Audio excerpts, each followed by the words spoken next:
Well, to the world of reality, an independent review of a 2016 policy blueprint, that's 5 years ago, lists serial missteps by governments and neglect of pressing reforms which drive best practice.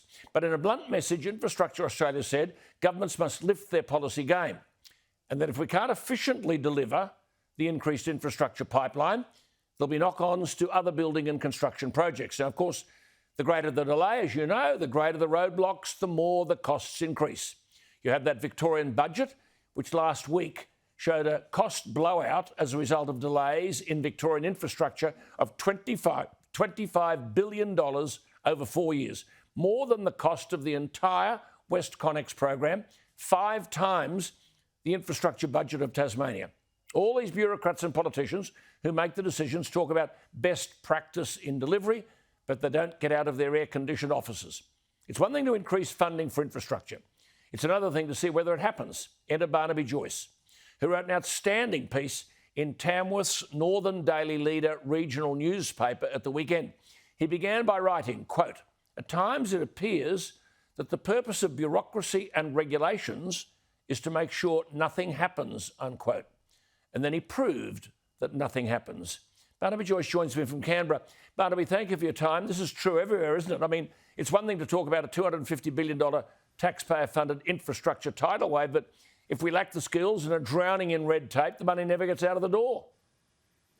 It's an absurdity, Alan, that so many people on the street get frustrated about, and they can't work out why we can't do something about it.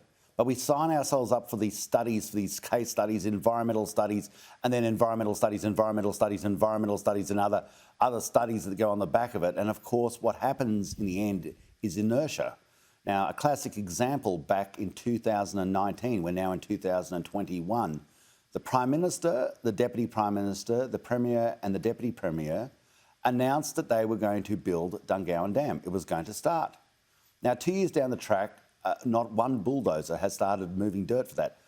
And I don't believe it's that group's fault. They didn't go there to announce a study. They went there to announce a dam. But a study is what has happened and continues to happen. The most recent ridiculous attribute of this is they said, we've got to see if a business case stacks up, a business case. If we had a business case to whether they should have started Sydney back in 1788, it would have failed and failed miserably. Likewise, the business case for Brisbane, the business case for Australia, we should all just pack up and go back to Portsmouth. But what has happened in this instance is we've got people, businesses have come into Tamworth, record sales of industrial blocks, $500 million from one organisation alone, Baiada, Camilleri Brothers, to expand their poultry business, 700 full-time jobs in the first tranche, which is about $200 million of that. And they all did this on the back of us building a dam. And now they're saying, well, we've got to see whether the business case stacks up. We've had an example up in the northern part of my electorate, near Tenterfield, Bolivia Hill realignment, wonderful piece of road work. They spent, I think it was around $3 million doing environmental studies about building a road where the highway already was. Now, somebody somewhere has got to call this and get us back to a nation that can become as powerful. And then you've got the Mole River Dam, near Tenterfield, $24 million. $24 million. And listen to this, ladies and gentlemen out there in TV land, all on studies. Now, we have to become as powerful as possible, as quickly as possible for this nation to deliver your children and your grandchildren. Stop. Say that again. That was a brilliant piece that you wrote in that. You said what? We've got to become a nation. OK, go on.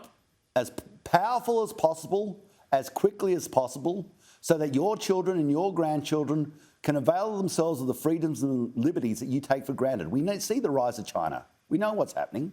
There's only one thing in front of us for this nation, and it is not COVID, and it is not climate change. It is to become as powerful as possible, as quickly as possible. And if we have to spend 2 years doing environmental studies and business studies for the building of a dam up a gully near Dungowan, near Tamworth, then we are not going to become anything much more than less than what we are already at the moment. And you wrote, we're becoming a nation where those who push paper are more important than those who push dirt and actually build something. That's correct. And if you think about it, the incredible wealth that has been sort of guilt-driven, siphoned off the taxpayer, so that we can keep a line of people saying, oh, here's a big pile of paper. You go and read it and send it back a big pile of paper to me, and I'll send it over to Percy, and Percy will send it to Myrtle, and Myrtle will send it to Fred, and around and around and around it goes. But they say, but don't you dare let one of those bulldozers start. Don't you dare start building that road. And as you said, Barnaby, satellites made in other countries are watching our farms so we don't touch the trees on our private property, because apparently if we do, the planet will overheat and we'll die. Yeah, this is, I believe it's climate socialism in so many instances. It's the use of a guilt trip to pursue a person's right to have private ownership over a private asset, which vegetation was. And now we have the government spying on people, seeing, did they push over those trees? In a paddock where if they didn't actually control the trees, the paddock would turn into a forest. It would just grow back. Absolutely. But this is this illogical. And do you think for one second... And what about those roads? God forbid, what about the roads in your electorate that fall into a creek between Limbri and Wearbonga, and you couldn't fix them because of a frog? I mean, you couldn't make this stuff up.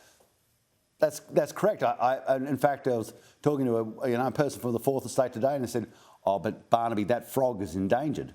Well, so were the people at Wearbonga when they couldn't actually get to town because the creek and the road were as one. I mean, it was ridiculous. They had to wait. I think it was years before they could fix a road that'd fallen into a creek because of the sacred frog. But don't worry, Barnaby, they'll all be off to Glasgow for another climate change conference. Hey, thank you for talking common sense. Please stay with us. We need you. Grateful for your time. We've got to talk more often. Good on you, Alan. There he is, Barnaby Joyce. Don't we need him?